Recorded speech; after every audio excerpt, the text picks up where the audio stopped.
नमस्कार दोस्तों, जैसा कि आपको पता है कि हम मुद्रा ब्याज के सिद्धांत को पढ़ रहे हैं।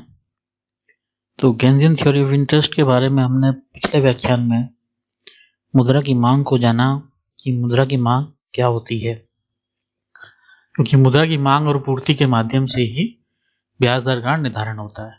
तो अब है मुद्रा की पूर्ति। मुद्रा की पूर्ति का अर्थ अर्थव्यवस्था में मुद्रा की कुल मात्रा से है कि जो भी अर्थव्यवस्था में हम देखते हैं जो धन रिजर्व बैंक द्वारा जारी किया जाता है या मौद्रिक अधिकारी द्वारा जारी किया जाता है, वो कुल मात्रा होती है और वही मुद्रा की पूर्ति कहलाती है। इसके अंतर्गत चलन में मुद्रा जो होती है और जनता की बैंक जमाएं शामिल होती है। यानी मुद्रा की कुल मात्रा में क्या क्या चीज आ रही है, जो हम करेंसी यूज कर रहे हैं तो जो मार्केट में है वो, और जो जनता की बैंकों में जमाएं शामिल होती है वो सभी मुद्रा की पूर्ति के अंतर्गत आती है। चलन में सभी सिक्के और सरकार व केंद्रीय बैंक द्वारा प्रचलित कागजी मुद्रा शामिल है, और बैंक जमाएं विशेषकर जो मांग पर देय हो भी मुद्रा की पूर्ति में शामिल है। यानी मांग जमाएं जो होती है ना, सेविंग अकाउंट में जो जमाएं होती है, किसी दिए हुए समय में अर्थव्यवस्था में मुद्रा की पूर्ति ब्याज दर से संबंधित नहीं होती है। मतलब उसका ब्याज दर पर कोई प्रभाव नहीं होता, ब्याज दर घटना बढ़ने पर किसी एक पर्टिकुलर टाइम में है। अतः कीन्स के सिद्धांत में मुद्रा की पूर्ति को स्थिर मानता है, मतलब वो स्थिर मानते हैं, और एक सीधी रेखा एस एस या एस एस डैश द्वारा दर्शाया गया है। उस डायग्राम में हम देखते हैं किस प्रकार से इसको बताया गया है। तो इस प्रकार से चित्र में बताया गया एस एस रेखा और ये S1 S1। तो इसका तात्पर्य ये है कि ब्याज दर से इसका कोई संबंध नहीं है। ठीक है, तो ये मुद्रा मौद्रिक अधिकारी द्वारा नियंत्रित की जाती है किसी एक पर्टिकुलर टाइम में। और एम मुद्रा का अर्थ मुद्रा की पूर्ति, या एम का मतलब मुद्रा की पूर्ति से है। उसके दो भाग हैं, M1 और M2। ठीक है ना, जिस प्रकार L1 के भाग थे दो, इस प्रकार M1 और M2 दो भाग है। तो आप देखिए M1 क्या होता है, M1 is equal to L1 जो कि किस पे डिपेंड है, I पे डिपेंड है, और M2 जो है वो ब्याज की दर यानी L2 ब्याज की दर से निर्धारित होता है। तो इस प्रकार से हम देखते हैं कि इसके सिद्धांत के अनुसार ब्याज की दर सामान्य अर्थव्यवस्था में मुद्रा की मांग व पूर्ति द्वारा निर्धारित होती है। पूर्व में मांगों में हमने मुद्रा की मांग और पूर्ति के तत्व को देखा। ठीक है, इस प्रकार से ये आप देखिए, तो ये एस एस डैश जो रेखा है ये हमारी मान लीजिए पहले की एक किसी पर्टिकुलर टाइम में एस एस हमारी मुद्रा की पूर्ति है और एलपी हमारी मुद्रा की मांग है। ठीक है, तो ये मुद्रा की मांग है। अब इसका निर्धारण कहाँ हो रहा है, जहां दोनों का संतुलन होता है। तो इस जेड बिंदु पे देखिए आप, दोनों का संतुलन है मुद्रा की मांग और मुद्रा की पूर्ति पे। तो यहाँ ब्याज दर का निर्धारण हो गया OR। ठीक है, और मुद्रा की मांग और पूर्ति कितनी, OM। तो OM पर OR ब्याज की दर का निर्धारण हो गया। ठीक, अब मान लीजिए मुद्रा की पूर्ति भी बढ़ जाती है। यह हम पहले इसको ऐसे समझते हैं कि मान लीजिए केवल मुद्रा की मांग बढ़ जाए, तो चूंकि डिमांड और सप्लाई में इसी प्रकार से होता है, किसी वस्तु की मांग बढ़ जाती है तो उसका मूल्य भी बढ़ जाता है। तो यहाँ क्या हो रहा है, मुद्रा की मांग बढ़ रही है, तो मुद्रा की मांग बढ़ रही है तो उसकी वैल्यू क्या आ रही है, अभी ब्याज की दर। यानी मान लीजिए आपके पास पैसे 1 लाख और उसे लेने वाले बहुत सारे आ जाए, उधार लेने वाले, तो आप क्या करोगे, ब्याज दर बढ़ा के दे दोगे। ठीक उसी प्रकार से जब मुद्रा की मांग बढ़ जाए और मुद्रा की पूर्ति तो वही है SS, और मुद्रा की मांग बढ़कर LP1 हो जाए, तो आप संतुलन का बिंदु देखिए आप Z1 पर। तो ये Z1 संतुलन का बिंदु और हमारी ब्याज दर बढ़ के क्या हो गई, OR2 हो गई। ठीक है, अब मान लीजिए नया पॉइंट, जैसे कि हमारी मुद्रा की मांग तो स्थिर है, ठीक है, और मुद्रा की पूर्ति बढ़ जाए, तो पूर्ति बढ़ गई तो क्या हो गई, S1 रेखा आ गई। तो अब आप इसमें देखिए कि हमारा जो मुद्रा की मांग तो वही है पुरानी, और मुद्रा की पूर्ति बढ़ जाए, यानी मार्केट सप्लाई में पैसे लोगों के पास ज्यादा आ जाए। ठीक है, जो के पास ऑलरेडी ज्यादा है तो वो उधार क्यों लेंगे, नहीं लेंगे ना। तो इस प्रकार से ब्याज की दर घट जाएगी जब मुद्रा की पूर्ति ज्यादा हो गई और मांग स्थिर है। तो मुद्रा की ब्याज की दर घटकर क्या हो गई, OR से घटकर OR1 हो गई।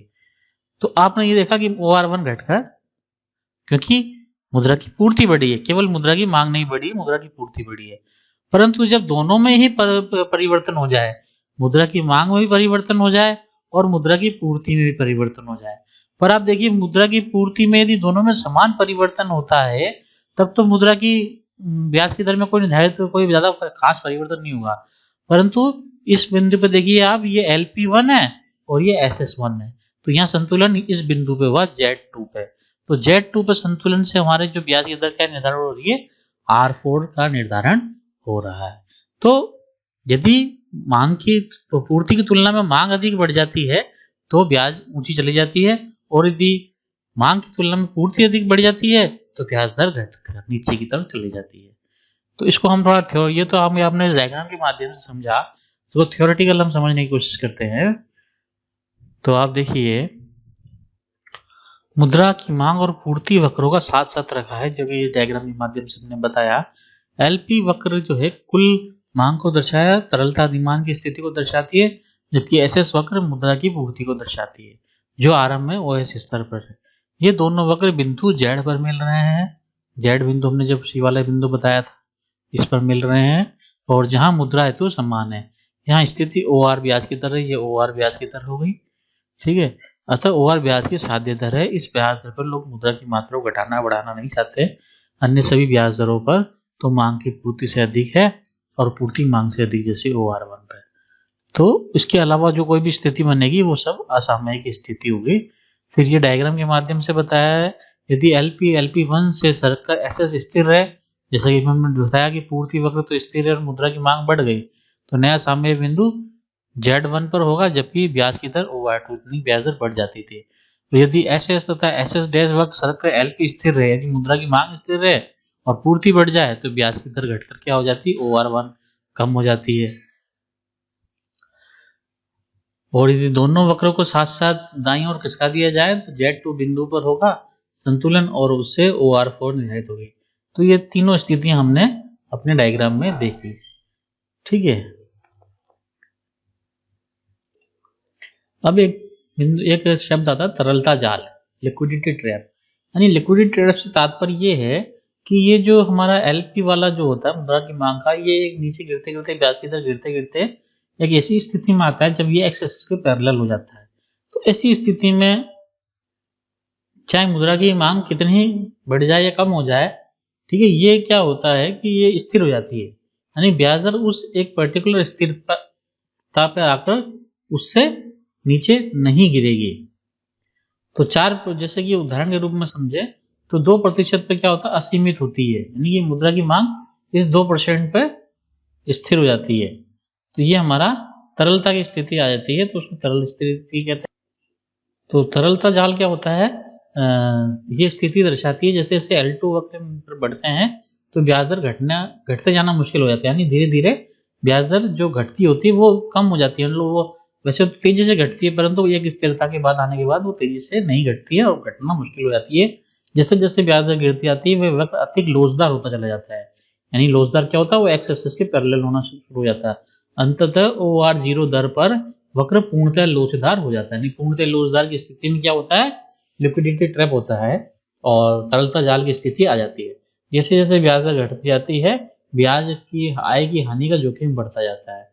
तो यानी कि जैसे जैसे ब्याज दर घटती चलती है उससे जो जोखिम होता है वो कम बढ़ता चला जाता है। इसका भी एक कारण है कि वो एक स्थिरता पे आ जाती है। दूसरा, बंद और प्रतिभूति जैसी वित्तीय परिसंपत्तियों की क्रय की प्रक्रिया में कुछ असुविधाएं और व्यय भी होते हैं। ब्याज की बहुत नीची दर पर इसका समायोजन नहीं हो पाता है, और बंद धारक सोचते हैं कि बंद के मूल्य के बहुत बढ़ गए हैं, यदि अब उसमें कोई परिवर्तन होगा तो गिरेंगे बढ़ेंगे। बंद से बात सिक्योरिटीज वगैरह की बात कर रहे हैं। अब हम बात करते हैं सिद्धांत की आलोचना की। तो आलोचना में ये एक निर्धारणीय सिद्धांत नहीं है।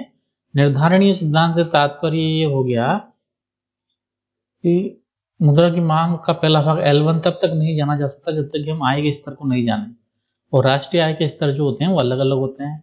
तो इस प्रकार राष्ट्रीय आय के विभिन्न स्तर पर तरलता अधिमान की अनुसूची के बारे में बताता है, परंतु वो ये बताने में असमर्थ है कि ब्याज दर कैसे तय होती है। तो इस प्रकार से ये निर्धारणीय सिद्धांत नहीं है। नेक्स्ट, सिद्धांत बचत और विनियोग जैसे वास्तविक तत्वों की अवहेलना करता है। तो हमने सिद्धांत में देखा कि बचत और विनियोग का ब्याज दर पर बहुत प्रभाव होता है, परंतु ये जो तत्व हैं इनको इसने अवहेलना कर दी कि इसने इन सिद्धांतों का, इन बचत और विनियोग जैसे तत्वों को अपने सिद्धांत में शामिल नहीं किया है। नेक्स्ट, ये सिद्धांत जो है वो विकसित देशों हेतु लागू होता है। विकसित देश जहां मुद्रा बाजार अधिक विकसित और सुसंगठित होते हैं। लेकिन विभिन्न प्रकार की प्रतियोगिताओं में सट्टा उद्देश्य थे अपना चुनाव स्वतंत्रता पूर्वक कर सकते हैं। दूसरी ओर पिछड़ी हुई अर्थव्यवस्था में मुद्रा बाजार जो होता है वो विकसित नहीं होता कि वो चुनाव कर सके। ऐसी स्थिति में ये विकसित देश में लागू होता है, विकासशील देशों में नहीं।